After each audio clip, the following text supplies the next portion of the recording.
আপোনালোকক সকলোকে আকৌ এবাৰ মই মোৰ ইউটিউব চেনেল এএনএছএছ একাডেমীলৈ আন্তৰিকভাৱে স্বাগতম জনাইছোঁ। আজিৰ ভিডিঅ'টোত আপাৰ আইডি প্ৰতিজন ছাত্ৰ বা ছাত্ৰীৰ আপাৰ আইডি কেনেকৈ বনাব লাগিব, আপাৰ আইডি বনোৱাৰ প্ৰচেছটো কি, আপাৰ আইডি বনাবলৈ হ'লে কি কি ছাত্ৰ বা ছাত্ৰীৰ ডকুমেণ্টছ লাগিব, গাৰ্জেনৰ পৰা কি সন্মতি ল'ব লাগিব, কি কনচেণ্ট ল'ব লাগিব, কেনেকৈ ল'ব লাগিব, কেনেকৈ আপাৰ আইডি বনাব লাগিব। আৰু মই হাতে কামে গোটেইখিনি কথা যেহেতু দেখাম, ভিডিঅ'টো অলপ দীঘলীয়া হ'ব পাৰে, আপোনালোকে স্কিপ নকৰি কোনো ধৰণৰ স্কিপ নকৰিব, প্ৰথমৰ পৰা শেষলৈকে ভিডিঅ'টো চাব। আৰু যদি মোৰ চেনেলত নতুনকৈ আহিছে মোৰ চেনেলটো ছাবস্ক্ৰাইব কৰি কাষতে থকা বেল আইকনটো প্ৰেছ কৰি থ'বলৈ নাপাহৰিব। এতিয়া মূল ভিডিঅ'টো আৰম্ভ কৰিছোঁ। ইয়াতে one nation one student ID হিচাপে এটা প্ৰয়াস কৰিছে যে আপাৰ আইডি ছাত্ৰ ছাত্ৰীখিনি বনাব। আৰু আপাৰ আইডিটো ঠিক এনেকুৱা ধৰণৰ হ'ব, মোৰ স্ক্ৰীণত আপোনালোকে দেখা ধৰণে আপাৰ আইডিটো এনেকুৱা হ'ব। ইয়াতে কি থাকিব, ছাত্ৰ বা ছাত্ৰীৰ নাম থাকিব, ডেট অফ বাৰ্থ দিয়া থাকিব, ইয়াতে জেণ্ডাৰ দিয়া থাকিব মেল ফিমেল, আৰু ইয়াতে 12টা অংকৰ মানে 12 ডিজিটৰ এটা নাম্বাৰ থাকিব।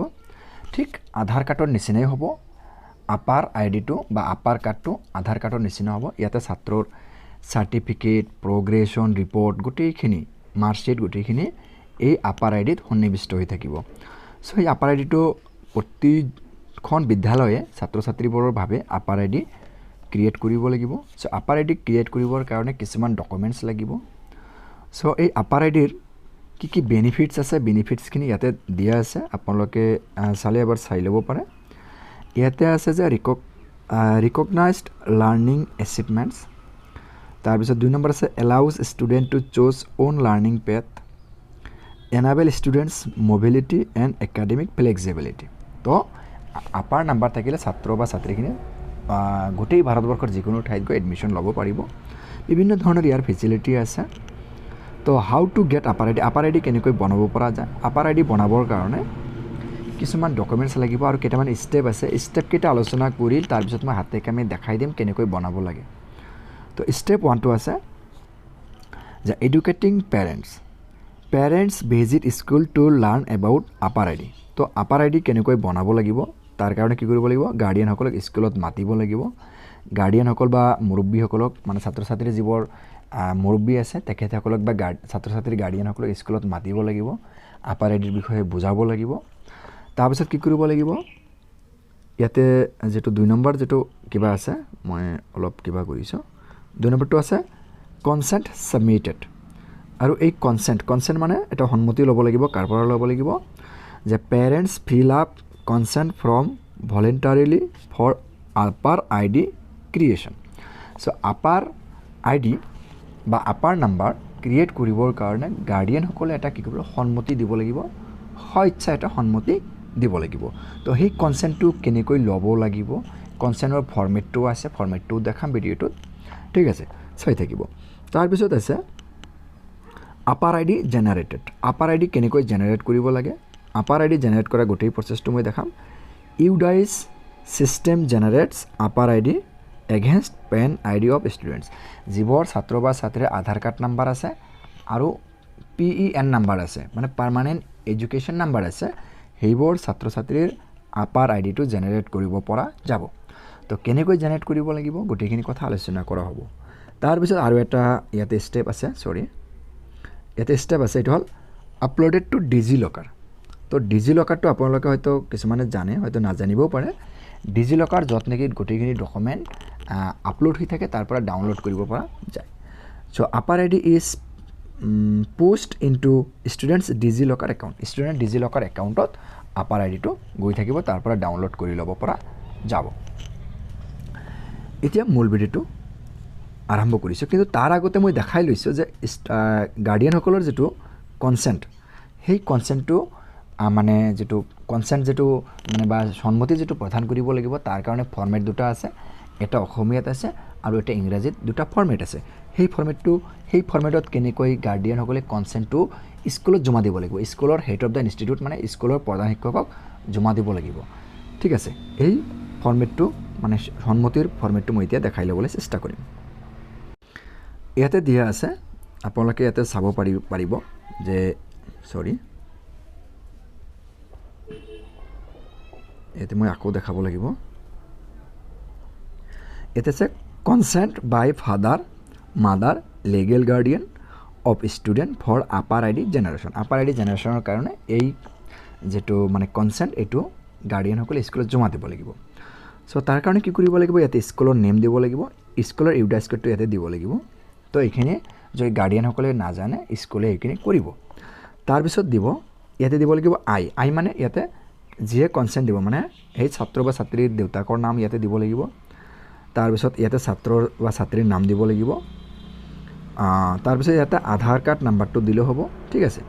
তাৰপিছত ইয়াতে যেটো আছে ইয়াতে সিম্পলি কি কৰিব লাগিব, ডেট অফ ফিজিক্যাল কনসেন্ট, যেদিনা ফিজিক্যাল কনসেন্টটো দিছে সেইদিনা ডেট দিব লাগিব। প্লেস অফ ফিজিক্যাল কনসেন্ট ইয়াতে স্কুল যেটো লোকেশনত আছে স্কুলৰ লোকেশনটো দিলেও হৈ যাব। আৰু ইয়াতে গাৰ্ডিয়ানৰ সিগনেচাৰ দি এইটো স্কুলৰ প্ৰধান শিক্ষকক জমা দিব লাগিব। আৰু প্ৰধান শিক্ষক মহোদয়ও কি কৰিব লাগিব, নিজৰ নাম তাৰপিছত ইয়াতে কি কৰিব লাগিব, প্ৰধান শিক্ষকৰ নাম আৰু লগতে এই ছাত্ৰজনৰ নাম ইয়াতে লিখি ইয়াতে ডেট আৰু ইয়াতে প্ৰধান শিক্ষকে সিগনেচাৰ দিব লাগিব, ঠিক আছে। সিগনেচাৰ দি এইটো স্কুলত ৰাখিব লাগিব, হয়তো এইটো আপলোড কৰিব লাগিব। তাৰপিছত অসমীয়াত এটা আছে, অসমীয়াটো যদি দিয়ে এইটো অসমীয়াত এইটো স্কুলৰ পৰা আপোনালোকে অভিভাৱকসকলে পাই যাব। এইটো অভিভাৱকৰ পৰা এইটো কনসেন্টটো লৈ ল'ব লাগিব, ঠিক আছে। এতিয়া মূল বিষয়লৈ আগবাঢ়িম মই, এতিয়া কেনেকৈ আপাৰ আই ডি জেনেৰেট কৰিব লাগে, ঠিক আছে। এতিয়া মই আপাৰ আই ডি জেনেৰেট কৰা প্ৰচেছটো দেখাবলৈ চেষ্টা কৰিম। এইখিনিতে আৰু এটা কথা আপোনালোকক জনাই থৈছোঁ যে আপাৰ আই ডি যেটো আছে এইটো ক্ৰিয়েট কৰিবলৈ হ'লে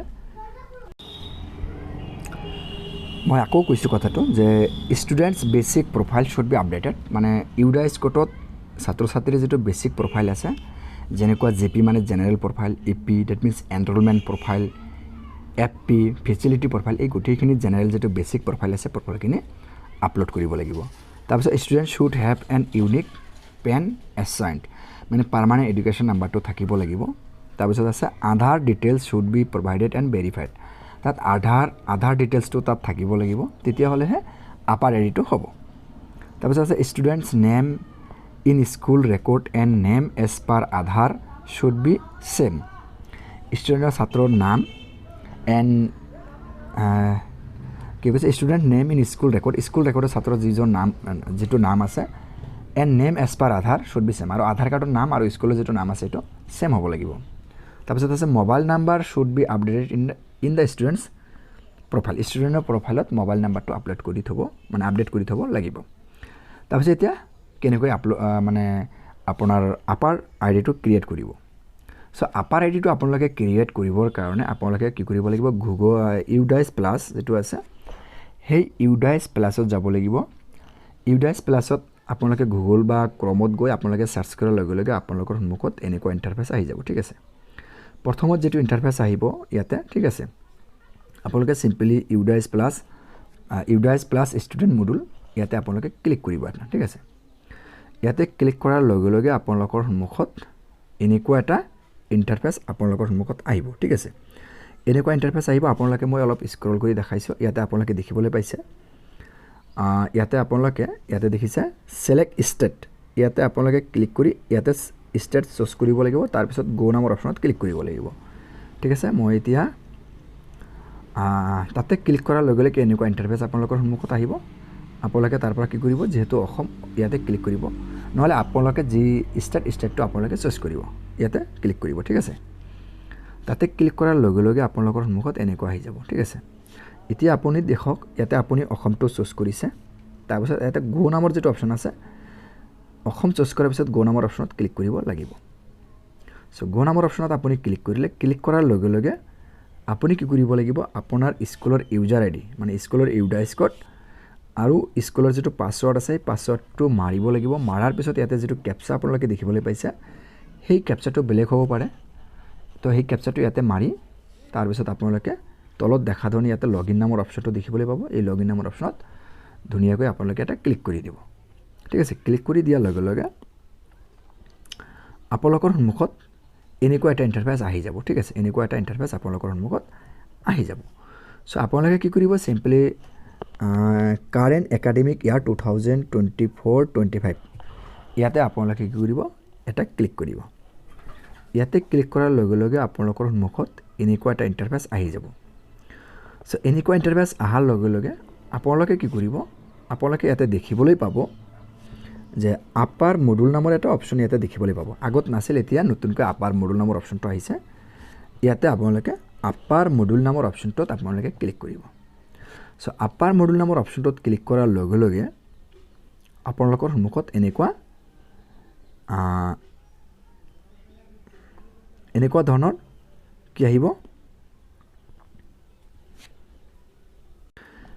ইয়াতে ছাত্ৰ ছাত্ৰীৰ লিষ্টখিনি আহি যাব ইয়াতে যেহেতু লিষ্টটো নাই মই দেখুৱা নাই কাৰণ কনফিডেন্সিয়েল বস্তুখিনি যিখিনি কনফিডেন্সিয়েল হেতু মই দেখাব নোৱাৰো আপাৰত ক্লিক কৰাৰ লগে লগে ছাত্ৰ ছাত্ৰীৰ লিষ্টটো আহি যাব ঠিক আছে মই ইয়াতে দেখাইছো অলপ ব্লাৰ কৰি ৰাখিছো যে আপাৰত মই যেতিয়া যেটো মই ইয়াতে আপাৰ মডুলত ক্লিক কৰাৰ লগে লগে এনেকৈ ছাত্ৰ ছাত্ৰীৰ লিষ্টখিনি আহি যাব ইয়াতে আপুনি ক্লাছটো ইয়াৰ পৰা চুজ কৰিব পাৰিব ইয়াৰ পৰা সেকশনটো চুজ কৰি এই গো নামৰ অপশ্যনত ক্লিক কৰিব ক্লিক কৰাৰ পিছত আপোনাৰ সন্মুখত এনেকৈ কিবাটো আহি যাব ঠিক আছে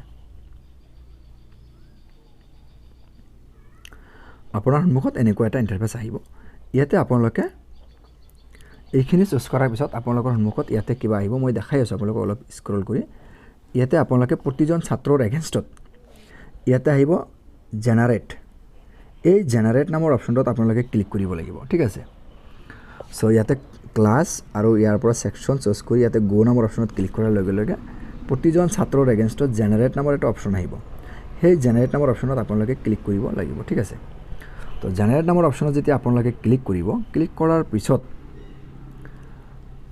এই জেনাৰেট নামৰ অপশ্যনত যেতিয়া ক্লিক কৰিব ক্লিক কৰাৰ পিছত আপোনালোকৰ সন্মুখত এনেকুৱা এটা ইন্টাৰফেস আহিব ইন্টাৰফেসটো মই অলপ ডাঙৰকৈ দেখাইছো ইয়াতে আপোনালোকে কিছুমান পাৰ্টিকুলাৰ সমাব লাগিব ইয়াতে এইখিনি চেক কৰিবলৈ আধাৰ নম্বৰ কিবা কিবা চেক কৰি চাব মোবাইল নম্বৰ তাৰপিছত ইয়াতে এটা টিক মাৰ্ক দি দিব দি দিয়াৰ পিছত ইয়াতে গাৰ্ডিয়ানৰ নাম লিখিব লাগিব ইয়াতে কিবা ইয়াতে সিলেক্ট অপশ্যন আছে এটা আপোনালোকে মাৰি আপোনালোকে সিলেক্ট কৰি ল'ব ইয়াতে সিলেক্ট কৰিব লাগিব তাৰপিছত ইয়াতে যিখিনি পাৰ্টিকুলাৰ্ছ আছে পাৰ্টিকুলাৰ্ছখিনি লিখিব লাগিব লিখাৰ পিছত আপোনালোকে কি কৰিব লাগিব মানে এই ফৰ্মেট যেটো আছে মই দেখাইছো আপোনালোকক কমপ্লিটলি ফৰ্মেটটো দেখাইছো এই যেটো ফৰ্মেট আছে ফৰ্মেটটো আপোনালোকে সম্পূৰ্ণৰূপে যেতিয়া ফিল আপ কৰিব সম্পূৰ্ণৰূপে চাব চোৱাৰ পিছত ফিল আপ কৰাৰ পিছত ইয়াতে আপোনালোকে সাবমিট নামৰ এটা অপশ্যন দেখিবলৈ পাব তো এই সাবমিট নামৰ অপশ্যনত ক্লিক কৰাৰ লগে লগে আপোনালোকৰ সন্মুখত এনেকুৱা এটা ইন্টাৰফেস আহিব আৰু ইয়াতে লিখা উঠিব যে আপাৰ আইডি জেনাৰেটেড সাকসেসফুলি বুলি লিখা উঠিব ঠিক আছে আপাৰ আইডি